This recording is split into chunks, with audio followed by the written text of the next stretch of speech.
speaking of 12-month storylines, and I know everyone was shitting on it, but Rock Cena.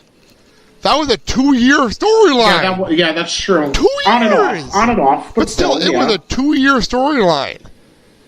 It was WrestleMania 27, 28, 29. And also, I'll bring up a great one. Shawn Michaels, Undertaker, Triple H. Yeah. 25, 26, 27, 28. That's a 4-year storyline. Yeah. Come on. I wouldn't mind a 4-month storyline, but we've had such great long-term storylines that I don't understand. I mean, what was I watching? I was watching the network, and I came across the earliness of Shawn Michaels, Chris Jericho. And I forgot that their WrestleMania 19 match that I love so much started in December. That went back to December. And I'm like, wow, I forgot when they used to do that. When they actually started these storylines in like November and December. Brock versus Goldberg, as much as the shitty that match was, it started a Survivor Series. Yeah. I'm just saying, these are things that they can do now. They don't do anymore. Right. I agree with you. 100%. Number 3.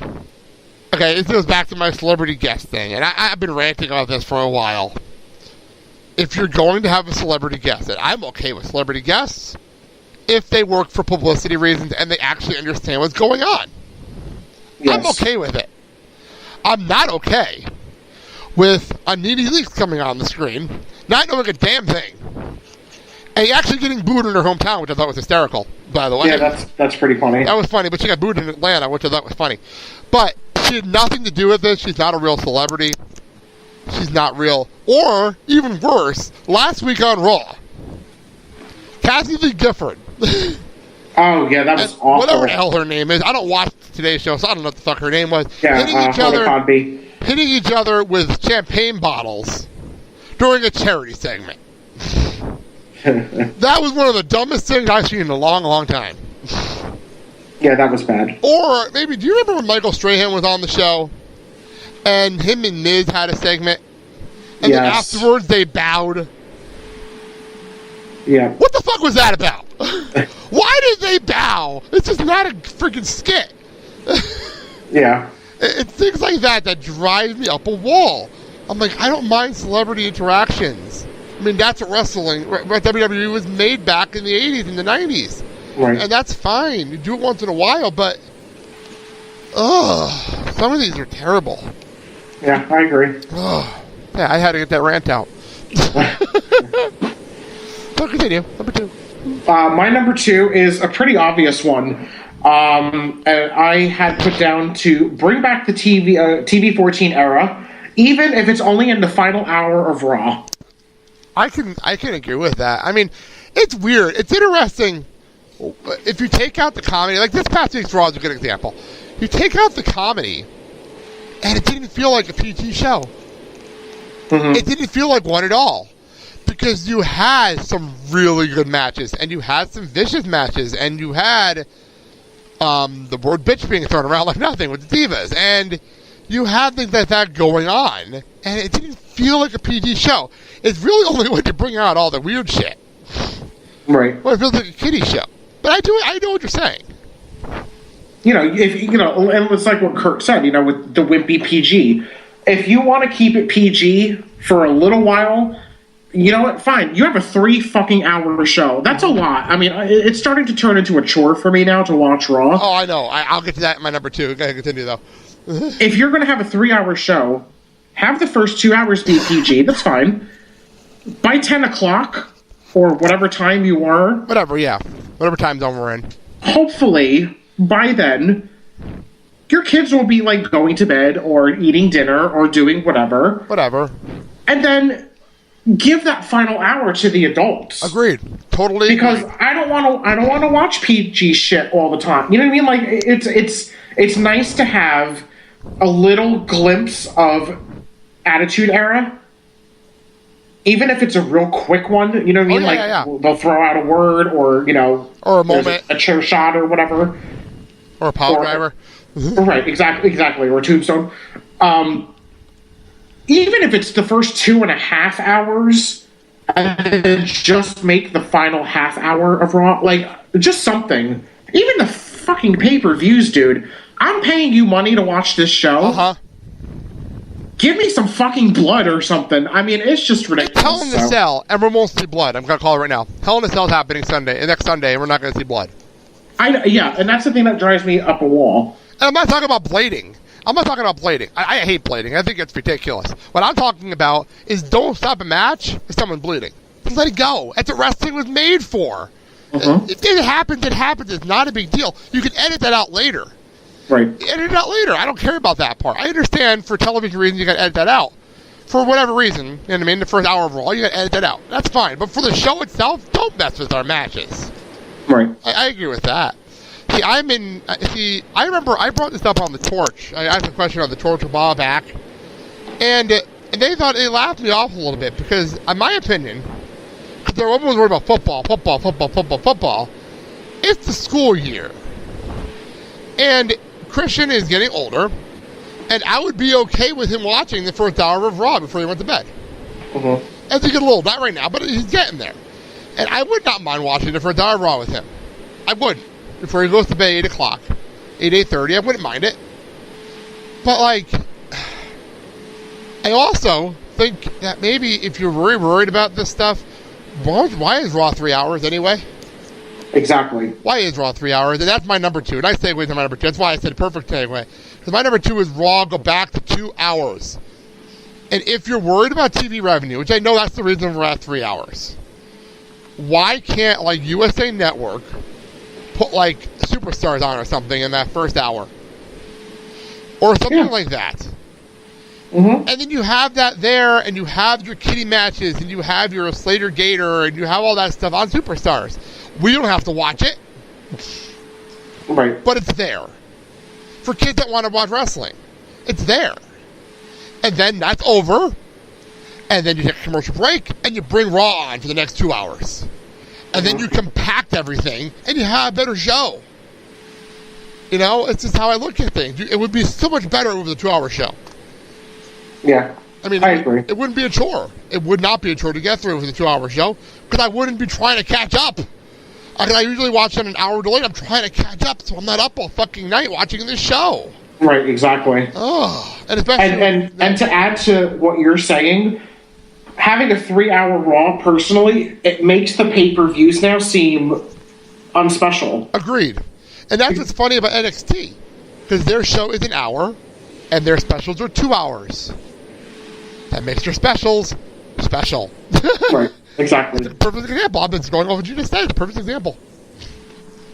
So, well, what do you got? Let's wrap this up. What do you got, number 1?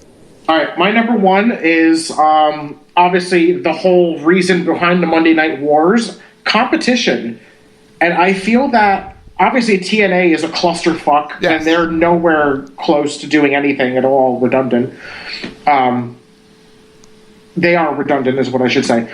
But just WWE, they have no competition. It's true. So they have nothing to step their game up against. At least when WCW was around, WCW gave them a run for their money. WCW started beating them in the ratings. That's when the Attitude Era was born. And that's what made WWE what it is today in popularity, was because of competition.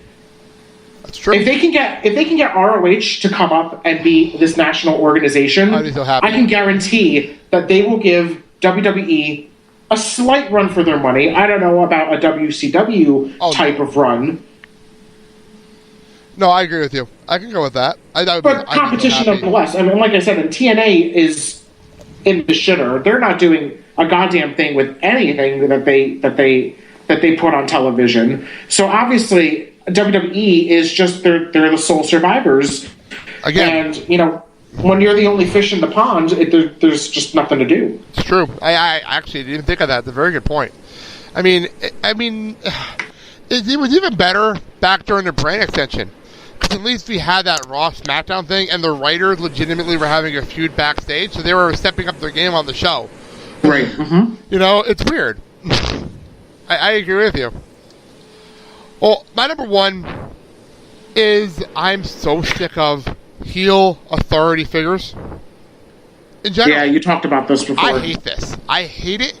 I'm sick of the Authority. I'm sick of when TNA was going in, they had Dixie Carter running the show. And then they had MVP and they turned heel over there. I was sick over in Ring of Honor, they had a heel for a little while. I am so sick and tired of this. I would use NXT as an example because it's so perfect. They have William Regal running the show in NXT.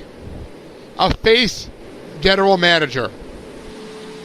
And it's almost like Triple H is experimenting down there with this concept. Because you know what he does? He makes fair matches. Right. And he doesn't take sides. Right. He doesn't side with, say, a Sami Zayn. He says, okay, this is the match for both of you.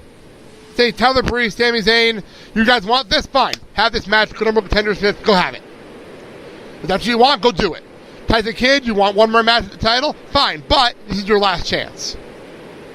I like that. It's intriguing. Mm-hmm. It's interesting.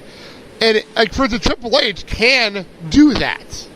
I think he can do that on Raw right now. I think he can be that face general manager and not be on the show all the time. And even if you don't want to do that, I remember there was a rumor going around that they wanted Hogan to be the general manager of WWE for a while. Yeah, I heard that too. And I was pro this, not because I'm a Hogan fan, but because I think it would be fun to have somebody that's not on the show every week be GM. And you don't have to be on the show every week. You come on every couple of weeks and make some big announcements, and then you leave. Right. You doesn't have to be here all the time. And you say, well, Hogan made this match, so let's have this match. You don't have to have him on the show to make that match. Right. Right? Right. That's just me. It's just something I'm really, really adamant about this. I'm so sick and tired of the general managers. Yeah. I'm so sick and tired of it. Okay, now I feel like I'm ranting a lot tonight. Today. So, okay. Any other mentions you want to throw out there? Yeah, I have one, and I didn't know where to place it, but I feel like it's important. Just get rid of the gimmick pay-per-views already. Okay, I can do that. Because I feel like, okay, we have Hell in a Cell pay-per-view. Fine. But now it makes the Hell in a Cell match nothing. But then you have to have the Hell in a Cell. You have to do it now. Right, exactly. But it doesn't make it special. Because, I mean, do you remember back in the day when you heard Hell in a Cell match, it was like, oh, yeah, here we go, I'm excited. It gave you chills every time you heard it. And now it's like, okay, well, I know it's happening every fucking October, and it's going to be one match. Well, here's the thing I have, though, and I agree with that, but at the same time, why is it? And they got lucky with Ambrose and Rollins. They got lucky. Yeah. They got really lucky with it. But why is it that they don't ever have a storyline that fits Hell in a Cell when you write the fucking shows? Right. You have 4 months to set up a feud that could lead to a Hell in a Cell match. You know it's on the calendar. Why don't you have a feud? Get in Hell in a Cell. I mean, I agree with you. You shouldn't have it anyway. But if you're going to have it on the schedule, why don't you have a feud that leads to it? Yeah. I mean, and even like when you look at like Fatal 4-Way. Oh, they got still a pay-per-view? They got rid of that. They got rid of that, but thank God they did. That was awful. Yeah, but it was like, I mean, come on, like now you're just forcing shit on us. Like, we're not that stupid. Yeah. It doesn't just fall into place every that was terrible. Whatever, April or whatever. It was. I think it was like in June or something. It was so terrible. It was terrible. I remember that. Like Elimination Chamber. And the perfect example is why is the pay-per-view called Elimination Chamber anyway? Right, exactly. That's another perfect example too. And it's like that was a special match. It was. And now you just ruined it because you have dedicated a pay-per-view around it. And the only gimmick pay-per-view that I say would stay if they brought it back would be King of the Ring. Well, Money in the Bank. I love Money in the Bank. Or Money in the Bank. Yeah, I love Money in the Bank too. Money in the Bank. I look forward to it every year. That's why I look forward to Money in the Bank every year. Money in the Bank is a good one because there's purpose for that match. Exactly. It's like a WrestleMania. And the Royal Rumble. King of the Ring. The Royal Rumble. Royal Rumble is the perfect gimmick pay-per-view because it's the most meaningful one of the year. Exactly. That's what I'm trying to say. Get rid of the shit ones. I don't mean get rid of them all. Get rid of the shit ones. I agree with you because Money in the Bank, Royal Rumble, they are really, really important. As much as I'd love to see Money in the Bank back at WrestleMania, but they're really important pay-per-views now. Yeah. So, and even if they brought back the King of the Ring, like I would enjoy that. I would enjoy that too. I wouldn't mind it being like a network special or something like that. I'd watch that every year. Mm-hmm. You know? It's something to throw on the network. I got a couple here. I'm not going to rant like I've been ranting, but one is going to be Paul Heyman. Remember when SmackDown was really good back in the early 2000s? Mm-hmm. You want to know who the head booker was? Paul Heyman. Oh, well, there you go. Why is he not even he was the head booker and he was writing the shows over on SmackDown back then when we had the SmackDown 7?